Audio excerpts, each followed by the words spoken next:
بات اور بھی، ہمارے لوگ فجر کی نماز پڑھنے کے لیے آتے ہیں اور ادھر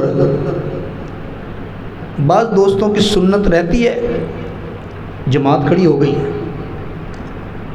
اچھا وہ جماعت کے ساتھ مل گئے، جماعت کے ساتھ ملنے کے بعد ادھر امام صاحب نے سلام پھیرا، وہ کھڑے ہو کر سنتیں پڑھنے لگ گئے، لیکن یہ بات غلط ہے۔ مسلم شریف جلد 1 صفحہ 275 اور بخاری شریف جلد 1 صفحہ 82، حضرت ابو ہریرہ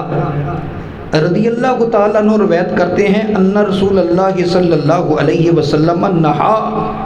عن الصلاۃ، نبی پاک علیہ السلام نے نماز سے منع کیا ہے، کب؟ بعد العصر حتیٰ تغرب الشمس، عصر کی نماز کے بعد یہاں تک کہ سورج غروب ہو جائے، یعنی عصر کے فرض پڑھنے سے لے کر سورج غروب ہونے تک آپ سنت یا نفلی نماز نہیں پڑھ سکتے، قضاء نماز رہتی ہو فرض وہ پڑھ سکتے ہیں۔ اور فرمایا وَعَنِ الصَّلَاةِ بَعْدَ صُبْحِ حَتَّى تَطْلُعَ الشَّمْسُ، اور فجر کے نماز پڑھنے کے بعد سورج طلوع ہونے تک نبی پاک علیہ السلام نے منع کیا ہے کہ تم کوئی نماز نہیں پڑھ سکتے۔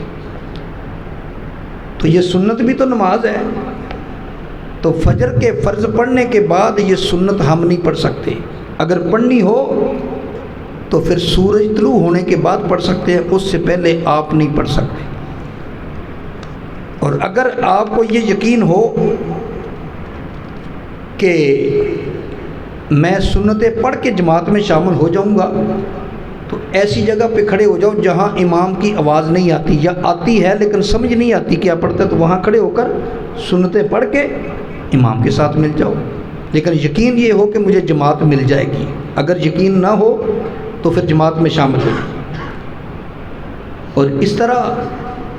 فجر کی نماز ہم کہتے ہیں کہ روشنی میں پڑھا کرو۔ ترمذی شریف جلد 1 صفحہ 32 اور ابو داود شریف جلد 1 صفحہ 47، نبی پاک علیہ السلام نے فرمایا اسفروا بالفجر فإنہ اعظم للأجر، فجر کو روشن کر کے پڑھو، اس میں اجر زیادہ ہے۔ روشن کا مطلب کیا ہے؟ اندھیرے اندھیرے نہ پڑھ لو، ذرا روشنی ہو لینے دو پھر پڑھا کرو، اس میں ثواب زیادہ ہے۔ اور اسی طرح نسائی شریف میں بھی ہے جلد 1 صفحہ 94 پر ان رسول اللہ صلی اللہ علیہ وسلم قال ما اسفرتم بالفجر فإنہ اعظم للأجر، آقا علیہ السلام نے فرمایا جو فجر کی نماز ہے نا یہ روشن کر کے پڑھا کرو، اس میں ثواب زیادہ ہوگا۔ اور نبی پاک علیہ السلام کی ایک حدیث کنز المال جلد 1 صفحہ 149 پر ہے، نبی پاک علیہ السلام نے فرمایا لا تزال امتی علی ما اسفروا بصلاۃ الفجر، میری امت ہمیشہ فطرت پر قائم رہے گی جب تک وہ فجر کی نماز روشنی میں پڑھیں گے۔ اور اسی طرح اور کتنی حدیثیں موجود ہیں جو اس حوالے سے پڑھی جا سکتی ہیں، لیکن میں نے یہ چند حدیثیں آپ کو فجر کے حوالے سے پڑھ کے سنائی۔ اور یہ جو ظہر ہے اس کے بارے میں نبی پاک کا فرمان ہے، نسائی شریف کی حدیث ہے اذا کان الحر ابرد بالصلاۃ کان البرد اجلا، نبی پاک علیہ السلام نے فرمایا جب گرمی کا موسم ہو تو زور کو ٹھنڈی کر کے پڑھا کرو، جب گرمی کا موسم ہو تو زور کو ٹھنڈی کر کے پڑھا کرو، اور سردی میں جلدی پڑھا کرو،